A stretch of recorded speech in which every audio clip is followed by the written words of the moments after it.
निर्मला पन्त र भागवती भट्टका बलात्कारी लुकाउनेहरूलाई, त्यसलाई संरक्षण गर्नेहरूलाई, सिंहदरबार र बालुवाटारका नाइकेहरू जो हुनुहुन्छ तिनीहरू हरेकले एक दिन यो माइतीघर मण्डलामा उभिएर दण्डित हुनुपर्ने छ। यो कुरा चाहिँ लेखेर राख्दा हुन्छ, तपाईँको क्यामेरामा क्याप्चर गर्दा हुन्छ र देखाइदिनु।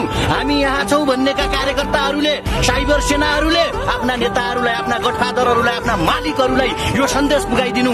तिम्री महारानीलाई करोडौंका कार्पेट बिछ्याउने, गलौचा बिछ्याउने पैसा पाउने आज एकचोटि देशको प्रधानमन्त्री, पार्टीको नेता हामी यहाँ छौँ भन्ने पार्टीका कार्यकर्ता र नेता बैतडीमा छैनन्। निर्मला पन्तका बलात्कारीहरू मुर्दाबाद, वी हेट यु राष्ट्रपति भन्न सक्ने सामर्थ्य र ल्याकत राख्न सक्छन् तिनीहरू।